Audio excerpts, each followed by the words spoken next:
beban-beban masalah yang berat, saudara. Biar kita bergembira karena Tuhan itu baik. Raja Daud di dalam 2 Samuel ayat 6, saudara.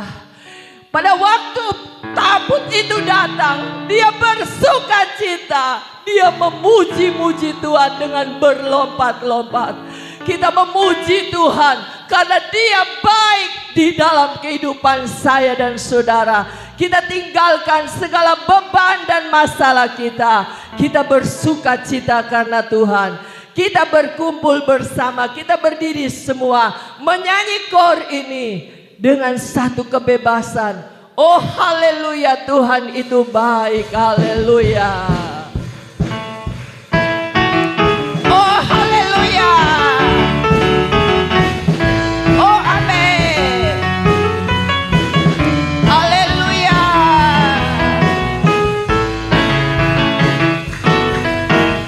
Kita berkumpul bersama. Oh haleluya.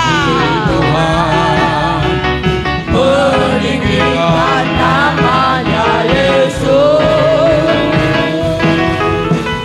Kita tinggalkan segala beban yang berat.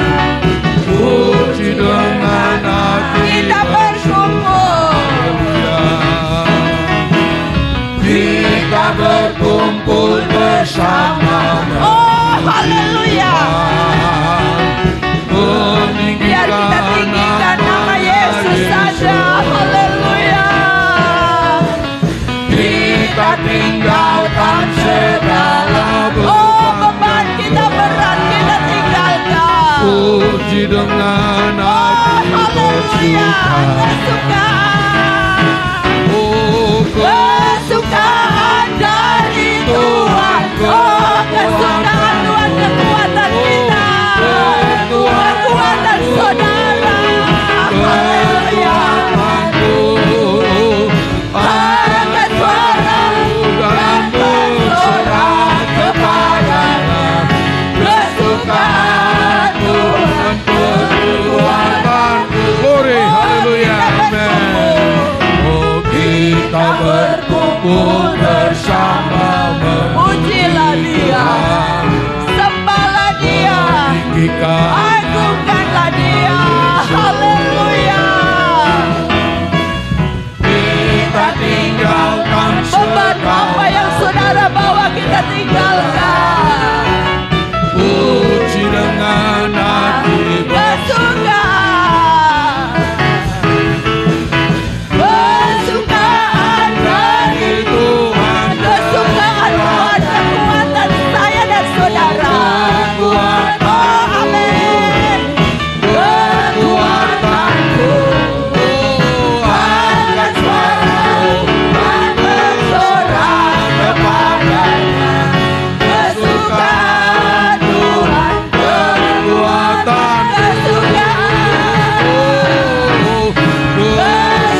Haleluya. Oh haleluya, puji Tuhan.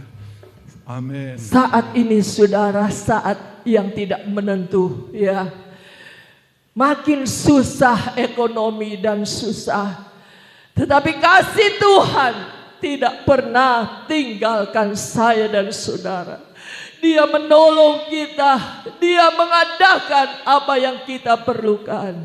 Kita akan menyanyi kor, musim selalu berganti.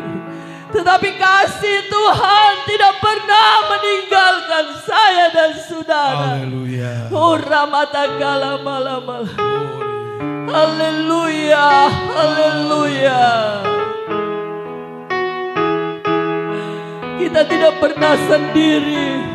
Tuhan selalu menolong kita. Haleluya. Oh haleluya. Amin, haleluya. Amin, haleluya. Musim akan Selalu berganti, kasih Tuhan tetap abadi, tak akan berubah sampai selamanya. Ku tetap percaya. yakin Tuhan memberkati. Ku yakin Tuhan melindungi. Burung di udara Tuhan pelihara, karena kasih-Nya. Musim akan berganti, kita berdiri. Musim akan selalu berganti, Oh, keadaan dunia tidak kasih menentu. Tuhan tetap Keadaan dunia abadi, sedang goncang, tidak baik-baik saja saudara. akan Tapi biar kita berubah berharap kepada sampai Tuhan. selamanya. Kita bersandar kepada Tuhan. Dia adalah kekuatan saya dan saudara. Yakin Tuhan Tuhan memberkati kita. berkati. Oh haleluya. Yakin Tuhan Tuhan melindungi kita. Haleluya. burung di udara Tuhan pelihara, karena kasih Oh haleluya. Tuhan selalu menolongku, selalu menjagaku. Sehelai di rambutku tak akan terjatuh tanpa seizinku. Tuhan selalu menolongku,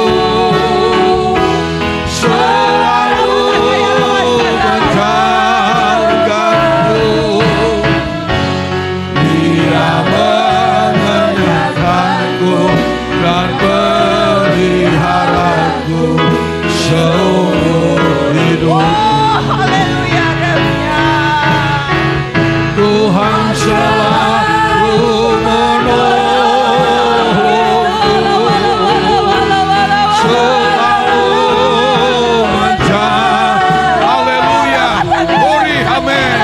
Selai di rambutku Oh Jesus. tak akan terjatuh tanpa seizinku. Tuhan selalu menolongku, selalu menjagaku. Haleluya. Dia mengenyangkanku dan peliharaku seumur hidupku. Amin. Haleluya. Ia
Haleluya, terima kasih. Kami sudah memuji dan memuliakan nama-Mu Tuhan. Engkau selalu menolong kami, Amin. selalu menjaga kami dan Haleluya. menyertai kami Tuhan. Kami akan berterima kasih bersyukur atas pimpinan-Mu dan penyertaan-Mu Tuhan. Udah memimpin menuntun kami sampai saat ini kami masih bisa berdiri di sini. Ini semuanya kebaikan-Mu dan kemurahan-Mu Tuhan. Ini semuanya anugerah-Mu Tuhan. Terima kasih Tuhan, terima kasih atasnya. Kami sudah memuji memuliakan nama-Mu Tuhan. Engkau urapi Tuhan, urapi hamba-Mu yang akan menyampaikan firman-Mu Tuhan. Pakai hamba-Mu Tuhan, pakai dia Tuhan, urapi dia Tuhan, supaya firman Tuhan akan disampaikan, akan memimpin menuntun kami dan menyertai kami Tuhan, supaya hidup kami makin hari makin menyenangkan Engkau, makin berkenan di hadapan-Mu Tuhan. Terima kasih Tuhan, urapi kami semuanya yang mendengar firman-Mu Tuhan, supaya firman-Mu yang disampaikan akan tertanam di dalam hati kami, supaya hidup kami makin hari makin menyenangkan Engkau, melakukan kebenaran pada firman-Mu Tuhan. Terima kasih, terima kasih. Maka ada roh-roh jahat ingin mengganggu firman-Mu Tuhan, kami sehati kami usir, kami tengking tolak dalam nama Yesus. Terima kasih. Nah, dalam nama Yesus kita saya bersyukur. Haleluya, haleluya. Amin. Haleluya. Puji Tuhan. Tuhan selalu menyertai, menolong hidup saya dan saudara sampai saat ini. Kita akan lihat kembali firman Allah pada pagi hari ini di dalam 1 Petrus pasal 2. 1 Petrus pasal 2, kita akan baca ayat 11 dan ayat yang ke-12. 1 Petrus pasal 2, ayat 11 dan 12. Kita hormati pembacaan firman Allah ini. Kita akan baca sama-sama. 2, 3. Saudara-saudaraku yang kekasih, aku menasihati kamu supaya sebagai pendatang dan perantau, kamu menjauhkan diri dari keinginan-keinginan daging yang berjuang melawan jiwa. Milikilah cara hidup yang baik di tengah-tengah bangsa bukan Yahudi, supaya apabila mereka memfitnah kamu sebagai orang durjana, mereka dapat melihatnya dari perbuatan-perbuatanmu yang baik dan memuliakan Allah pada hari Ia melawat mereka. Puji Tuhan. Ayat di sini menulis bahwa saya dan saudara adalah orang-orang sebagai pendatang, atau juga disebut sebagai perantau. Ya. Kalau bicara tentang pendatang atau perantau, kalau saya lihat dalam bahasa lain, itu namanya seperti yang sudah tidak asing lagi dalam pendengaran kita. Ada transmigrasi, contoh. Dari satu pulau, dia pergi di pulau yang lain. Ya. Dari satu kota, pergi ke satu kota yang lain. Namun sebetulnya hidup manusia itu semuanya itu sebetulnya kita diibaratkan sebagai pendatang. Kita sebagai perantau. Jadi hidup kita itu sebetulnya tidak menetap. Hanya sifatnya temporer. Sifatnya terbatas. Alkitab menyebutkan saya dan saudara itu ibaratnya sebagai perantau. Ya.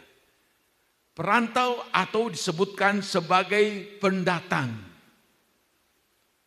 Kata perantau dan pendatang di sini menunjukkan bahwa satu kehidupan yang tidak abadi. Satu kehidupan yang sifatnya temporer. Ya. Jadi itulah hidup kita manusia. Siapapun kita itu ibaratnya perantau, hanya sementara saja kita hidup di dalam dunia ini.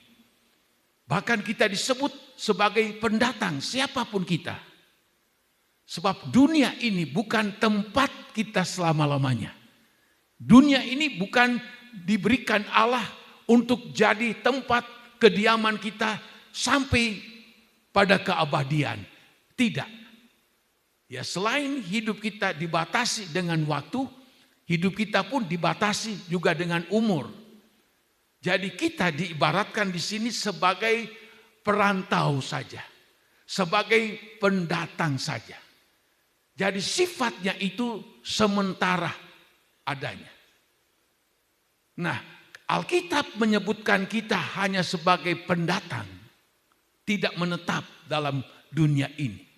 Maka disebutkan di dalam ayat ini, kamu menjauhkan diri dari keinginan-keinginan daging yang berjuang melawan jiwa. Artinya karena hidup kita diibaratkan seperti pendatang, seperti perantau yang tidak menetap, maka haruslah kamu, dikatakan dalam ayat ini, menjauhkan diri dari keinginan-keinginan daging yang berjuang melawan jiwa. Yang merusak jiwa manusia itu disebabkan karena manusia itu banyak sekali keinginan daging. Merusak dalam berbagai segi kehidupan manusia. Karena manusia itu syarat dengan segala keinginan hawa nafsu dagingnya. Maka itu sebabnya Alkitab memberitahu kita cuma sementara hidup. Jangan hidup kamu dihabiskan. Kamu lakukan hidup kamu untuk melakukan segala keinginan daging kamu. Dikatakan dalam ayat ini, yang berjuang melawan jiwa. Dalam jiwa manusia ada pikiran, intelektual manusia itu.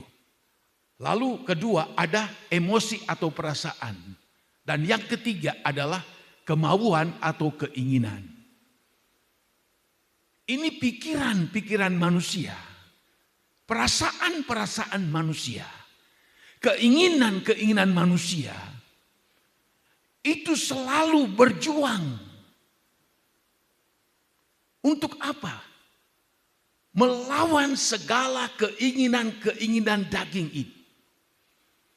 Ada kalanya pikiran kita bisa waras. Oh iya, jangan lakukan itu. Tetapi keinginan kita jalannya lain. Emosi kita juga jalannya lain. Ada kalanya kemauan kita benar. Pikiran kita yang ngaco. Makanya di dalam ayat ini bahwa janganlah kamu hendaklah kamu menjauhkan diri dari keinginan-keinginan daging yang berjuang melawan jiwa. Jiwa kita pengen benar. Jiwa kita itu kekal. Sebab jiwa manusia itu tidak seperti daging. Kalau tubuh manusia mati, ya mati. Jiwa dan roh tidak, itu kekal. Jiwa manusia selalu berusaha melalui pikiran yang waras, melalui keinginan yang waras, melalui perasaan yang waras, supaya kita akan hidup menjauhkan diri dari segala keinginan-keinginan daging. Dia akan terus berjuang, Tapi seringkali manusia itu kalah. Pikirannya ditaklukkan, kemauannya ditaklukkan, perasaannya ditaklukkan oleh kekuatan keinginan daging yang berdosa ini. Ini yang seringkali manusia tidak sadari dalam hidup ini. Jiwanya berjuang berjuang, jangan begini, jangan begitu. Tapi keinginan daging ini begitu kuat sekali sehingga sulit ditaklukkan oleh jiwa manusia. Padahal Alkitab sudah memberitahu di dalam Galatia pasalnya yang ke-5, di situ disebutkan di dalam ayatnya yang ke-19 berkata begini. Perbuatan daging telah nyata, yaitu percabulan, kecemaran, hawa nafsu, penyembahan berhala, sihir, perseteruan, perselisihan, iri hati, amarah, kepentingan diri sendiri, percideraan atau perkelahian, roh pemecah, kedengkian, kemabukan, pesta pora secara duniawi. Lalu di situ dikatakan begini, barang siapa melakukan hal-hal yang demikian, ia tidak akan mendapat bagian dalam kerajaan sorga. Tidak bisa. Ini keinginan daging ini jahat sekali. Tanpa sadar akan membawa banyak manusia tidak masuk sorga. Karena begitu kuat sekali keinginan dagingnya ini. Dia tidak peduli. Yang penting aku bisa mendapatkan itu. Yang penting aku puas dengan segala keinginan dagingku. Tanpa dia sadari bahwa Alkitab sudah memberitahu orang yang mengamalkan segala keinginan-keinginan daging tidak akan mewarisi kerajaan sorga atau tidak akan pernah masuk dalam kerajaan sorga. Dan kalau tidak masuk sorga, itu berarti dia akan masuk di dalam api neraka yang kekal. Namun kenyataannya manusia di muka bumi, bukan saja hanya orang duniawi yang tidak percaya Tuhan. Ada orang yang sudah percaya Tuhan, tapi masih ingin selalu hidup untuk memuaskan keinginan daging ini. Dia tahu itu salah. Dia tahu itu dosa. Tetapi keinginan daging begitu kuat sekali. Dia tidak mampu mengalahkan itu. Dia tidak sadar di manakah nanti dia akan pergi.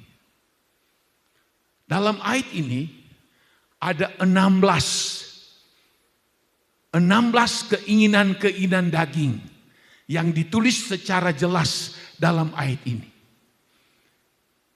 Yang kita tidak boleh lakukan. Makanya Tuhan Yesus dia berkata beberapa kali, orang tidak memikul salib dan tidak menyangkal diri daging, dia tidak layak menjadi murid Tuhan. Allah ciptakan manusia itu tujuannya supaya manusia menikmati hadirat Allah, menikmati pertolongan Tuhan, menikmati berkat Allah, bahkan pun menikmati keselamatan yang Allah sudah sediakan. Tapi dalam pengkhotbah ada satu ayat berkata begini, hati manusia selalu dan selalu cenderung untuk berbuat jahat. Padahal Allah selalu ingin menuntun orang-orang termasuk orang percaya untuk hidup di dalam jalan dari Tuhan. Nah ini kalau kita ikuti ayat ini, tidak akan mewarisi kerajaan Allah. Bahkan pun kalau kita lihat di dalam kitab Roma pasal 8, di situ juga dikatakan begini tentang keinginan daging. Ini supaya kita tahu. Dalam Roma 8 ayatnya yang ke-6 berkata begini. Karena keinginan daging adalah maut. Apa maut di sini? Kebinasaan. Apa kebinasaan itu? Neraka. Keinginan daging adalah maut. Artinya apa? Orang yang selalu ingin menuruti segala keinginan daging ini, maka dia akan menuju ke api yang kekal. Seperti dalam Galatia 5 tadi. Lalu disebutkan dalam ayat ini, sebab 7, keinginan daging adalah perseteruan dengan Allah. Karena ia tidak takluk kepada hukum Allah, hal ini memang tidak mungkin baginya. Orang kalau hidup dalam keinginan daging, itu tandanya bahwa dia itu dikatakan dalam ayat ini berseteru dengan Allah. Dia menjadi seteru dari Allah. Menjadi lawan dari Allah. Kok Allah dilawan? Tuhan kok dilawan? Tapi keinginan daging dikatakan perseteruan dengan Allah. Bahkan disebutkan dalam ayat ini, keinginan daging itu tidak takluk kepada hukum Allah. Apakah hukum Allah itu? Firman Tuhan. Orang yang selalu ingin memuaskan hidupnya dengan segala keinginan daging yang tadi kita sudah lihat dalam Galatia 5 ayat 19 sampai 21. Maka di situ dikatakan bahwa dia itu tidak takluk kepada hukum Allah. Saya kok ke gereja? Saya kok orang Kristen sudah lama ikut Tuhan. Tapi kalau dia tetap mengikuti segala keinginan daging, apapun perkataannya tidak bisa. Dia tidak mau takluk sama hukum Allah. Dia mau tidak takluk kepada firman Allah. Tidak takluk kepada hukum negara itu ada konsekuensinya. Apalagi tidak mau takluk kepada hukum Allah. Itu sebabnya banyak orang, meskipun dia orang Kristen, tapi tidak mau takluk kepada hukum Allah. Tandanya kekuatan dari keinginan dagingnya masih begitu kuat. Lalu disebutkan dalam ayat ini, hal ini memang tidak mungkin baginya. Nah, ini banyak orang Kristen berkamuflase. Tampil sebagai orang Kristen, tampil memiliki KTP Kristen, akan tetapi sayang dia tidak tunduk sama hukum Tuhan. Itu firman dari Allah. Ini firman Allah ini adalah hukum Allah yang harus dipatuhi, didengar, dituruti, dilakukan. Ini hukum dari Allah. Lalu disebutkan lagi dalam ayat yang ke-8. Mereka yang hidup dalam daging tidak mungkin berkenan kepada Allah. Saya orang Kristen. Saya sudah percaya. Tapi selalu saja dikuasai oleh keinginan daging. Maka firman Allah mengatakan tidak mungkin dia hidup berkenan kepada Tuhan. Kristen adalah agama. Kristen itu adalah ketaatan kita, kesungguhan kita kepada Allah dan melakukan segala perintah, hukum-hukum daripada Tuhan. Betapa hidup seorang itu kalau dia tidak berkenan sama Tuhan, siapapun itu. Siapapun dia. Saya hidup sehari-hari 1 kali 24 jam, saya selalu berusaha untuk apa? Untuk selalu mau hidup berkenan sama Tuhan. Mau hidup menyenangkan hati dari Tuhan. Apalagi dikatakan di dalam 1 Petrus 2 tadi. Kita cuma perantau. Di dalam ayat ini kita disebut, kita cuma pendatang. Lalu kalau kita cuma sebagai perantau dan sebagai pendatang, lalu kita sia-siakan umur ini, waktu yang Allah berikan sama kita, kasihan sekali. Kita pikir hidup ini hanya untuk memuaskan keinginan daging. Mumpung masih hidup, mumpung masih bisa menikmati, apapun saya akan lakukan. Pokoknya yang penting puas dalam menjalani hidup ini. Tidak tahu Alkitab memberitahu. Kita hanya sebagai pendatang. Kita hanya sebagai perantau saja. Jauhkan dirimu dari segala keinginan daging yang berlawan dengan jiwamu. Milikilah cara hidup yang baik di tengah-tengah bangsa. Di tengah-tengah dunia kita hidup. Milikilah cara hidup yang baik yang menyenangkan hati Tuhan. Itu yang berkenan kepada Tuhan. Lalu kita lihat lagi dalam 1 Petrus 1 di dalam ayat 17 dan seterusnya. Berkata begini firman Tuhan. 1 Petrus 1 ayat 17 mulai. Dan jika kamu menyebutnya Bapa, yaitu Dia yang tanpa memandang muka, menghakimi semua orang menurut perbuatannya, maka hendaklah kamu hidup dalam ketakutan selama kamu menumpang di dunia ini. Sebab kamu tahu bahwa kamu telah ditebus dengan cara hidupmu yang sia-sia, yang kamu warisi dari nenek moyangmu itu. Bukan dengan barang yang fana, bukan pula dengan perak atau emas, melainkan dengan darah yang mahal, yaitu darah Yesus Kristus yang sama seperti darah anak domba yang tak bernoda dan tak bercacat. Hidup kita ini mahal di hadapan Tuhan. Kenapa? Saya dan saudara telah ditebus bukan dengan darah binatang, bukan emas dan perak yang sebanyak apapun, tapi dengan darah Yesus yang kudus, darah Yesus yang mulia, darah Yesus yang indah. Alkitab memberitahu tidak ada noda, tidak ada cacat celah. Dialah darah yang akan mampu untuk menyucikan saya dan saudara. Dia tebus kita. Maka untuk itu dikatakan dalam ayat 17 bahwa hendaklah kamu hidup dalam ketakutan selama kamu menumpang di dunia ini. Kita disebut juga menumpang. Berapa lama kita hidup di dunia ini?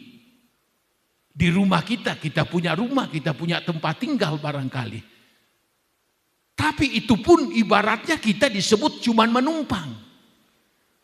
Kata menumpang itu berarti cuma pinjam tempat.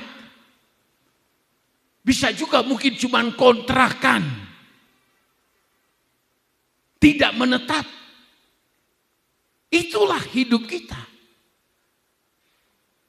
Meskipun katanya kita itu cuman disebut menumpang di dunia ini, tapi bagi Allah itu menganggap kita begitu berharga sampai Dia harus datang ke dalam dunia, menyerahkan nyawanya, mati tersiksa dan untuk selamatkan saya dan saudara-saudara. Betapa hebatnya Tuhan itu, betapa baiknya Allah dalam kehidupan saya dan saudara. Tapi kita harus tahu diri.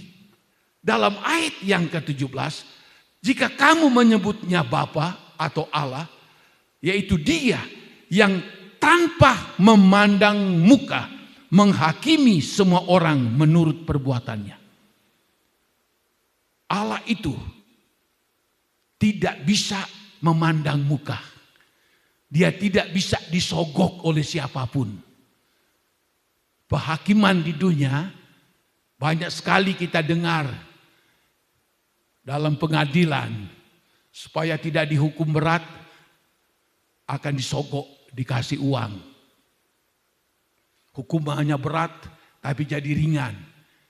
Dan banyak sekali kita lihat dalam dunia ini pengadilan-pengadilan yang sesat, ya. Jadi bisa diatur oleh karena ini, oleh karena itu dan seterusnya.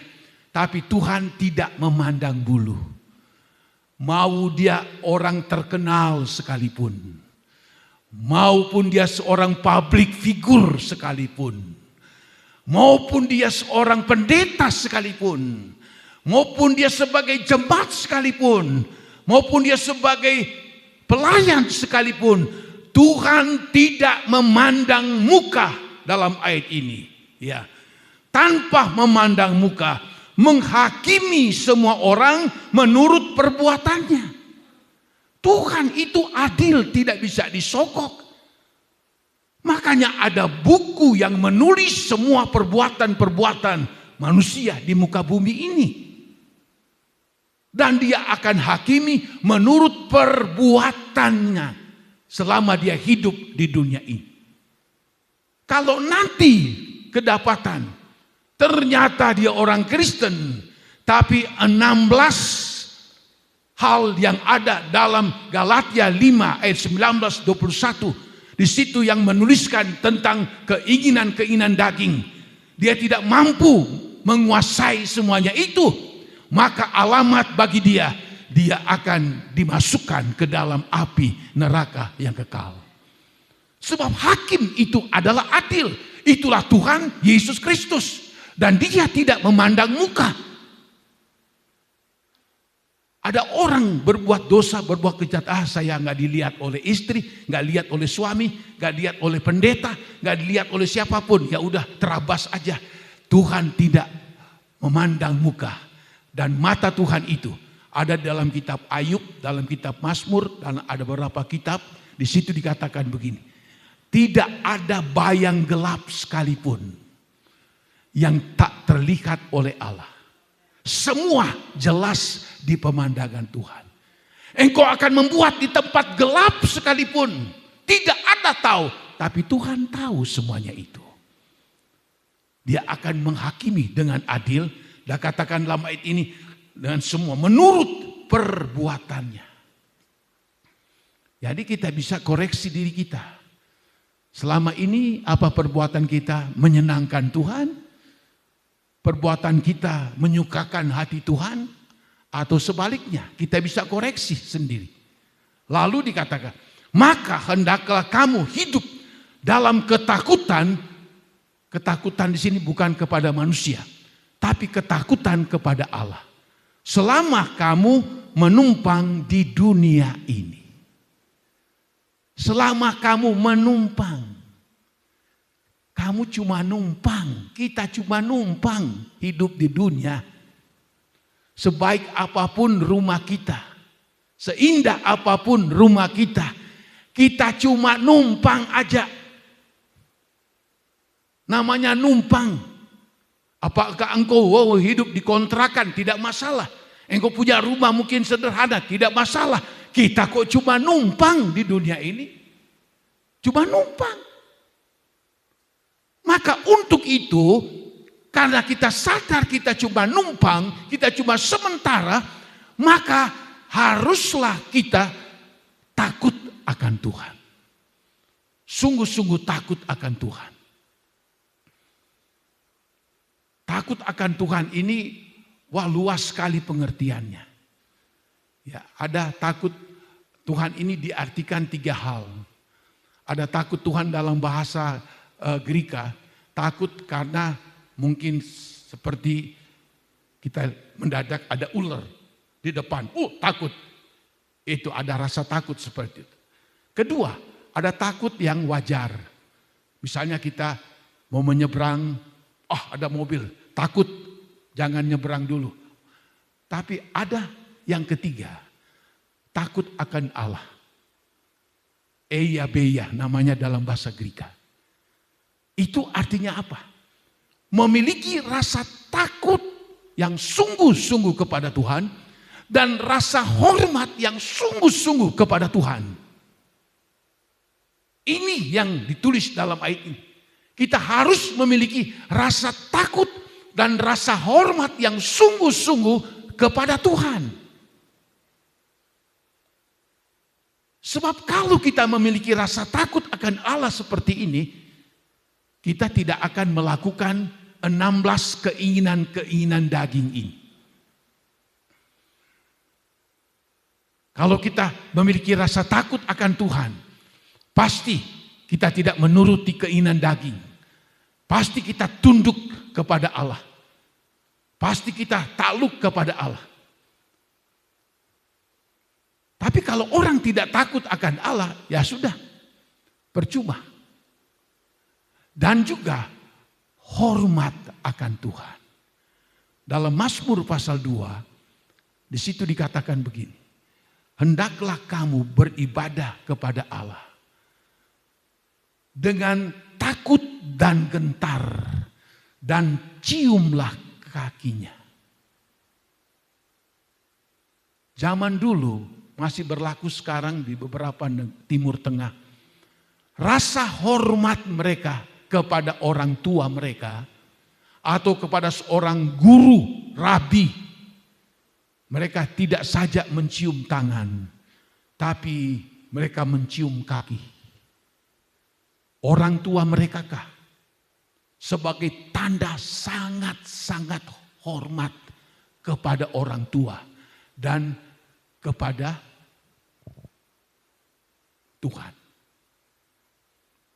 Jadi bukan sekedar hormat.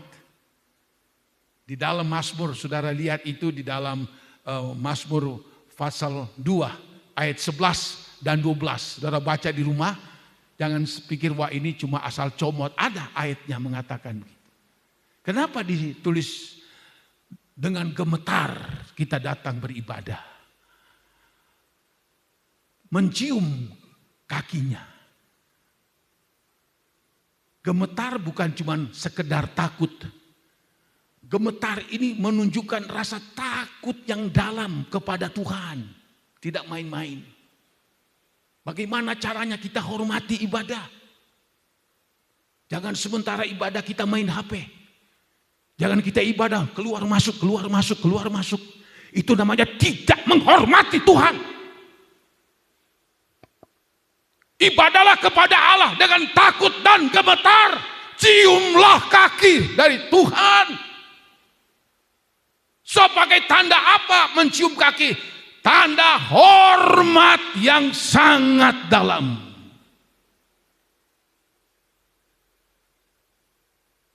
Waktu anak saya Jerry sekolah Alkitab 3 bulan di Beji, saya ada urusan organisasi pergi mengikuti Mukernas di Batu Malang. Anak saya itu memang waktu masuk belum begitu kuat. Tapi pada waktu itu dia terus berdoa. Dia penuh dengan Roh Kudus. Roh Kudus membimbing dia. Dia dipenuhi dengan kuasa dari Tuhan. Lalu saya datang nengok.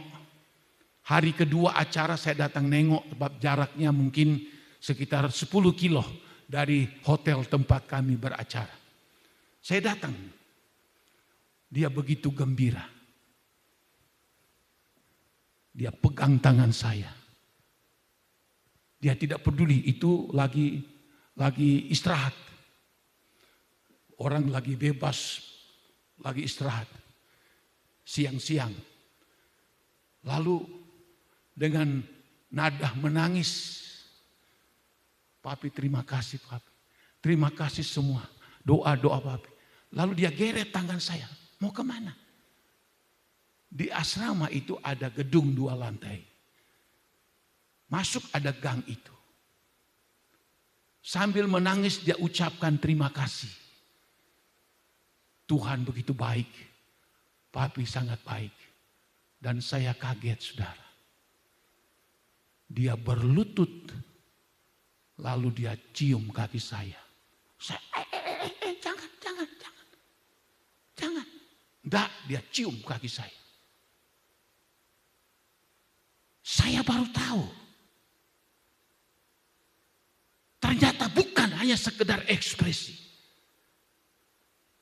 Roh Kudus menyadarkan dia. Dan dia baru tahu ternyata orang tua saya seperti ini. Banyak yang lihat. Saya bilang, ini banyak yang lihat. Gadis-gadis juga yang lihat. Dia nggak peduli. Dia pegang kedua kaki saya. Saya berdoa dan saya tumpangkan tangan. Udah. Baru saya ngerti kenapa dia begitu. Dibukakan hati oleh Allah sehingga apa? Dia itu menunjukkan rasa hormat yang luar biasa. Begitu juga dengan kita. Kalau saudara baca Mazmur 2 ayat 11 dan 12, kalau kita ibadah itu cuman asal-asalan, kita ibadah itu tidak konsentrasi, ibadah kita hanya main-main, oh kita berdosa di hadapan Tuhan. Kita tidak akan merasa jamahan Allah, kita tidak merasakan hadirat Allah, kita tidak merasakan mujizat Allah, kita tidak merasakan berkat-berkat Allah mengalir dalam diri kita. Karena Allah melihat hati kita, benarkah engkau datang sujud menyembah aku?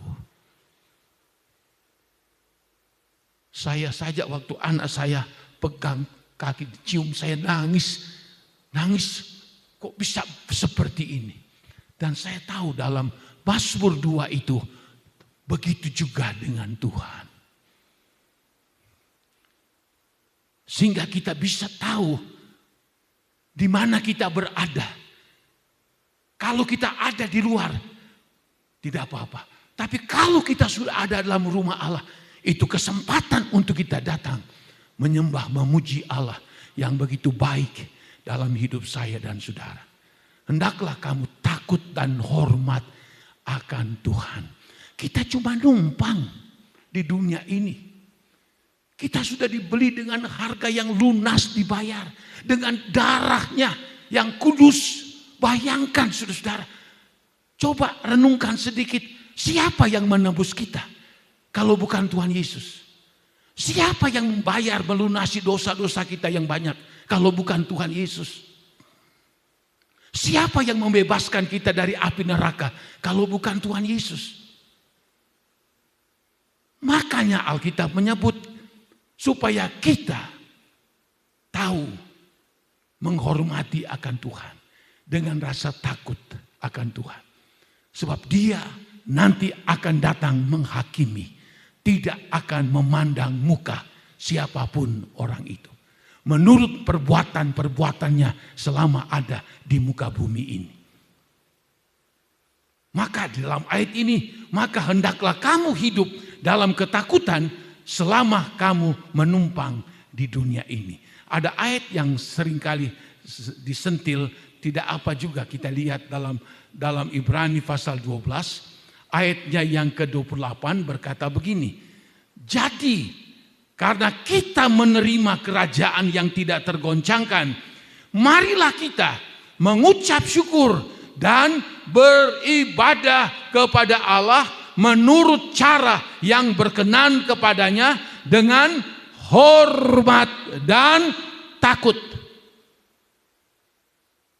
Ayat ini memberitahu kita disediakan oleh Tuhan kerajaan surga yang tidak tergoncangkan seperti kerajaan-kerajaan di dunia ini.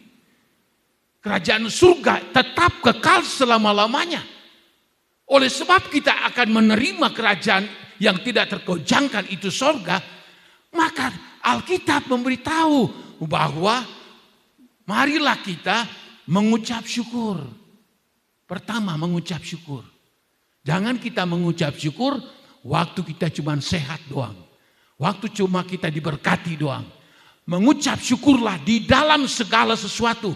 Alkitab memberitahu. Susah ataupun senang. Kita selalu mengucap syukur. Karena kita tahu bahwa kita mengucap syukur.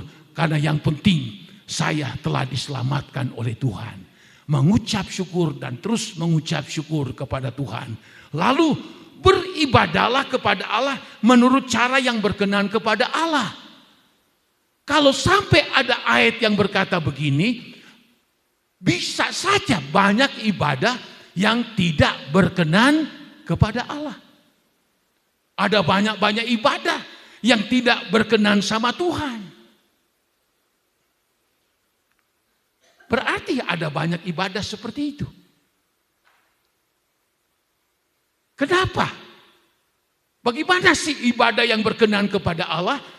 Dalam ayat berikutnya, yaitu dengan hormat dan takut akan Tuhan. Seperti tadi. Mazmur 2 ayat 11-12. Kita hormati Tuhan, mencium kakinya dengan gemetar. Lalu disebutkan, hormat dan takut akan Tuhan. Ada rasa takut kepada Tuhan. Takut yang kudus. Takut yang benar. Dan rasa hormat yang sungguh-sungguh kepada Tuhan. Disebutkan dalam ayat ini, itu adalah ibadah yang menyenangkan hati daripada Tuhan.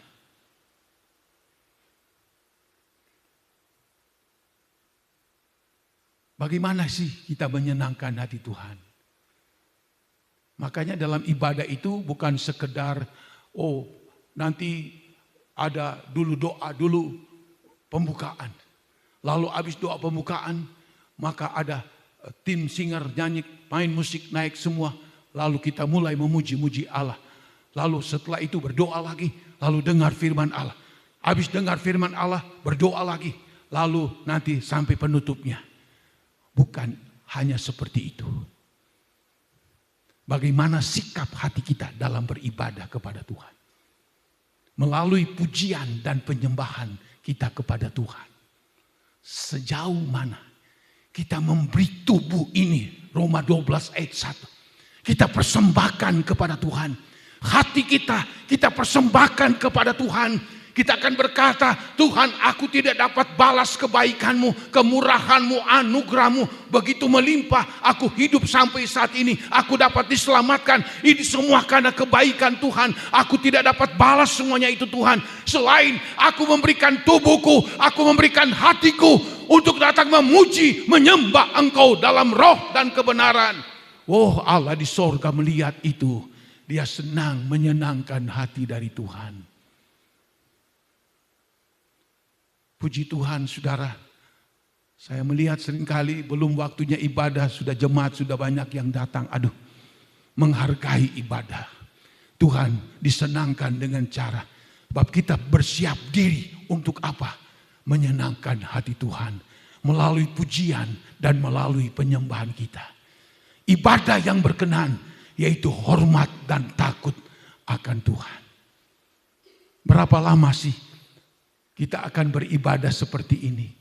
Seperti yang Tuhan inginkan dalam hidup kita. Tidak lama. Tidak lama. Hidup kita pun ditentukan oleh Tuhan. Kita tidak tahu. Masih remaja kah? Masih anak-anak kah? Setengah umur kah? Kita cuma numpang hidup di dalam dunia ini. Sebentar lagi kita akan waktunya ditinggalkan. Kita tinggalkan apa yang ada di dalam dunia. Saya selalu memikirkan tentang hidup saya ini.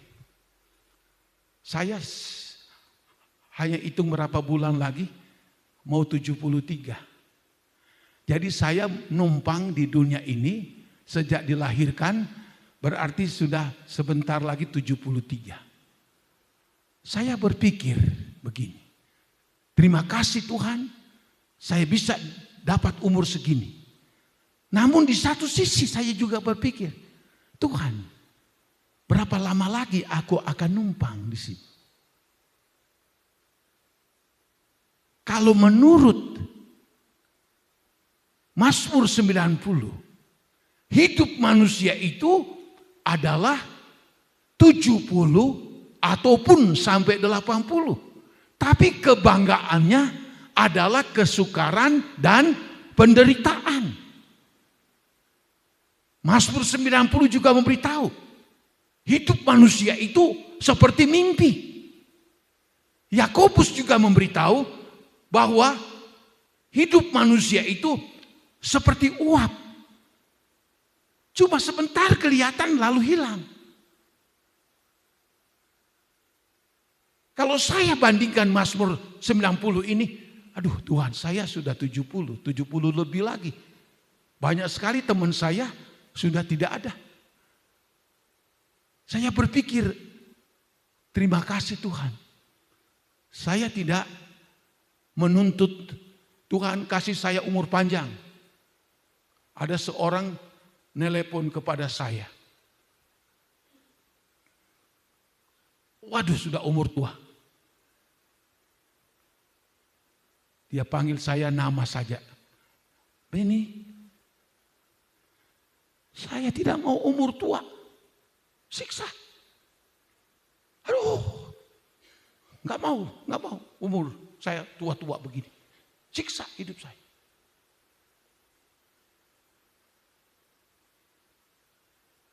Betul Alkitab beritahu.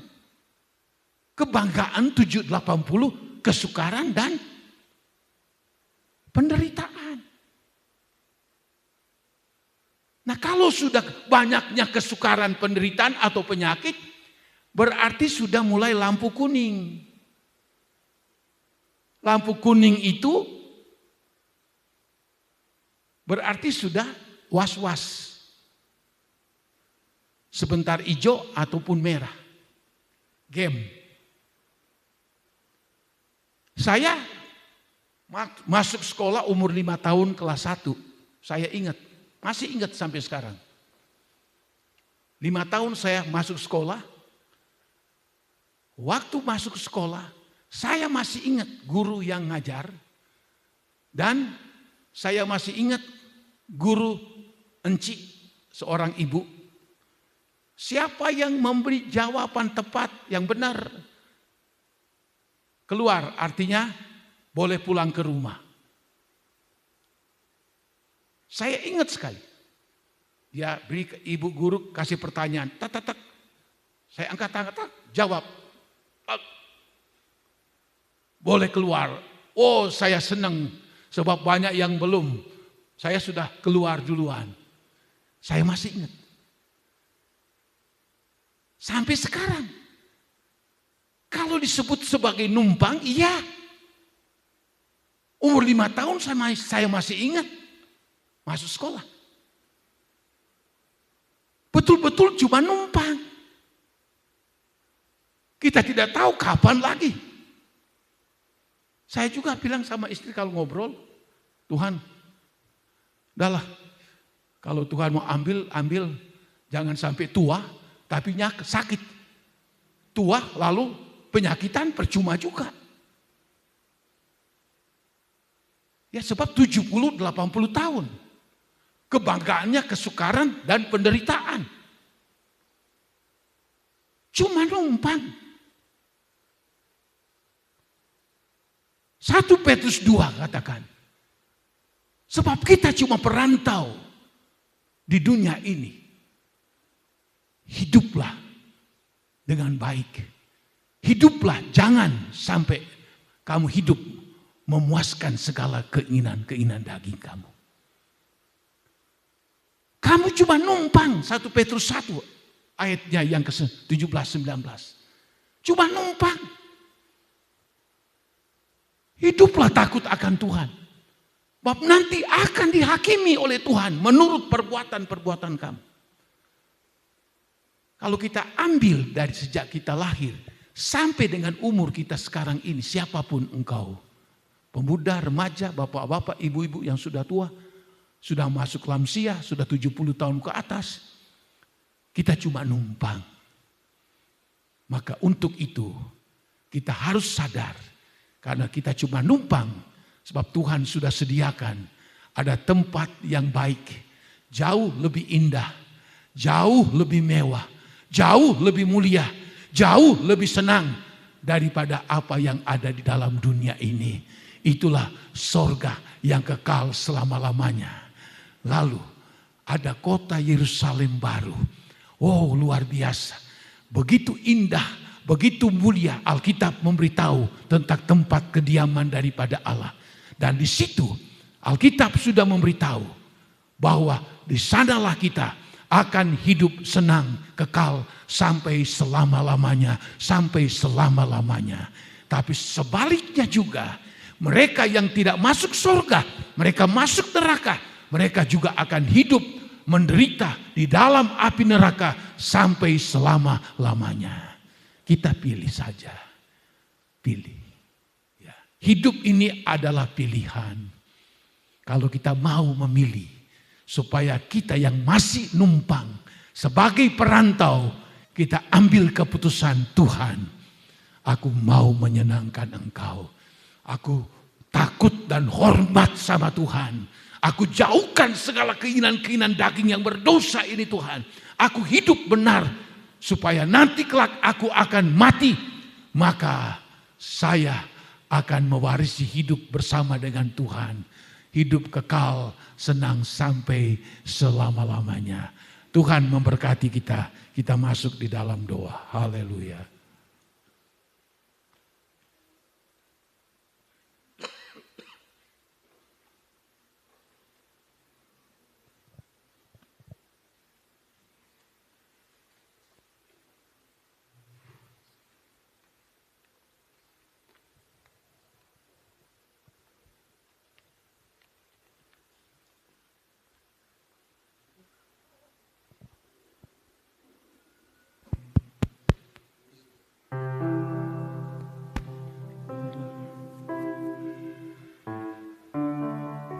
Hidup ini adalah kesempatan. Kita berdiri bersama-sama. Amin. Hidup ini untuk melayani Tuhan. Jangan sia-siakan waktu yang Tuhan beri.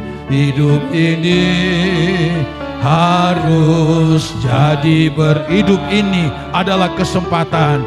Hidup ini adalah kesempatan. Amin. Hidup ini untuk melayani. Oh hawaya wasakalawas.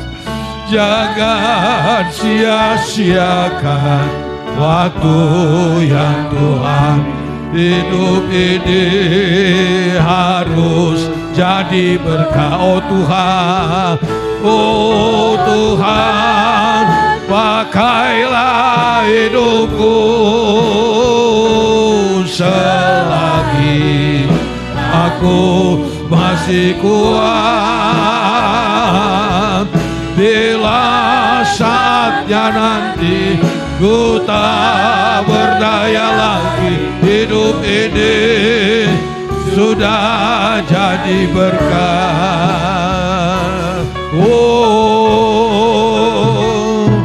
hidup ini adalah, kalau kita masih diberikan Tuhan nafas hidup, ini merupakan kesempatan yang baik untuk saya dan saudara untuk melakukan segala kehendak daripada Allah. Amin. Jangan kita sia-siakan kesempatan yang Tuhan beri, waktu yang Tuhan beri. Haleluya. Selama kita diberikan waktu oleh Tuhan, kita harus jadi berkat hidup ini. Pakailah hidup. Oh haleluya. Kita hanya merantau di dunia ini. Kita hanya numpang di dunia ini. Hidup di dunia cuma sementara saja, tapi ada hidup yang abadi, hidup yang kekal, senang bersama Tuhan di sorga. Haleluya. Amin. Oh Tuhan, amin. Oh Tuhan, oh amin. Inna tolonglah kami Tuhan. Selagi kami diberikan nafas kehidupan, diberikan waktu, diberikan tenaga, kami mau melakukan apa yang menyenangkan hatimu. Haleluya, haleluya, haleluya. Nanti kalau kami sudah tidak berdaya, oh kami sudah melakukan kehendak-Mu. Oh Tuhan, oh Tuhan, oh pakailah. Oh biar ini menjadi doa dan kerinduan kita. Oh selagi masih sehat, selagi masih kuat, selagi masih mau melakukan kehendak Allah. Haleluya. Oh ku tak berdaya lagi, hidup ini sudah. Nanti Bapak Rudi berdoa. Amin. Oh Tuhan, pakailah hidupku selagi aku bila saatnya nanti ku tak berdaya lagi, hidup ini sudah bila saatnya nanti. Amin. bila saatnya nanti ku tak berdaya lagi. Hidup ini sudah jadi berkat. Oh, hidup ini sudah jadi berkat.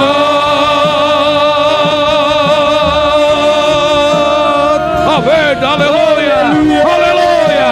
Oh, ria bala basak, ria bala haleluya, haleluya. Oh, basakan, basakan dalam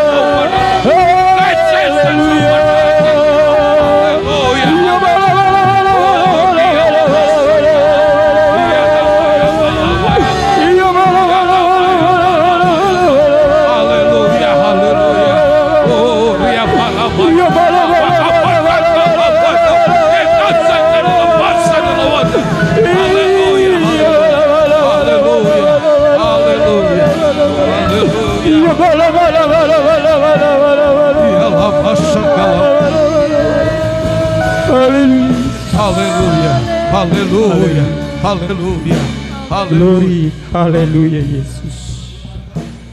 Terima kasih Bapa di dalam surga. Sungguh Kau terlalu baik di tengah-tengah kehidupan kami ya Tuhan. Kalau pada saat siang hari yang indah ini ya Bapa, kami terus dibekali oleh kebenaran firman-Mu ya Tuhan.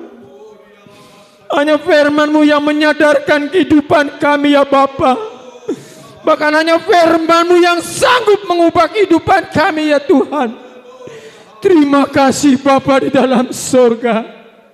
Biar kami terus hidup di dalam kesetiaan kepadamu ya Bapa. Ketaatan kepadamu ya Tuhan. Karena kami sadar betul hidup ini hanya menumpang ya Bapa. Hidup ini hanya sementara ya Tuhan. Dan ada kehidupan yang kedua ya Bapa, yang kekal untuk selama-lamanya ya Tuhan. Dan kami mau jujur di hadapan-Mu ya Bapa. Mungkin kami terlihat setia ya Tuhan. Mungkin kami terlihat sibuk dengan pelayanan-pelayanan kami ya Bapa. Tapi kami masih memiliki kedagingan ya Tuhan. Kami masih mengikuti keinginan mata ya Bapa. Bahkan kami seringkali ada keangkuhan hidup ya Tuhan. Ampuni kami ya Bapa. Ampuni kami ya Tuhan. Biarlah kami hidup berkenan di hadapan-Mu ya Bapa. Kami terus melakukan kebaikan demi kebaikan di dalam sisa hidup ini ya Tuhan. Sehingga kami Kau dapat diberkenan di dalam hidup ini ya Bapa. Terima kasih Bapa di dalam surga. Biarlah apa yang sudah Kau sampaikan melalui hamba-Mu ya Tuhan tertanam di dalam hati dan pikiran kami, menguatkan iman percaya kami untuk kami tetap teguh berpegang kepada kebenaran firman-Mu ya Bapa. Apapun keadaan kami ya Tuhan, kami tetap setia kepadamu ya Bapa. Karena Engkau sungguh sangat baik. Engkau yang tahu segala keadaan kami. Engkau yang terus mencukupkan setiap keperluan kebutuhan kami. Terima kasih Bapa di dalam surga. Berkati juga hamba-Mu ya Tuhan yang sudah menyampaikan kebenaran firman-Mu. Berikan kekuatan, kesehatan, hikmat, akal budi yang daripada-Mu. Berkati juga ibu rohani, anak cucu menantu mereka semua. Berkati kami juga seluruh sidang jemaat-Mu. Terima kasih Bapa. Sebentar kami mau memberikan korban persembahan. Sucikan, kuduskan tangan-tangan kami. Kami mau memberi yang terbaik ya Bapa. Hanya di dalam nama Tuhan kami Yesus Kristus. Kami sudah berdoa dan mengucap syukur. Haleluya. Amin.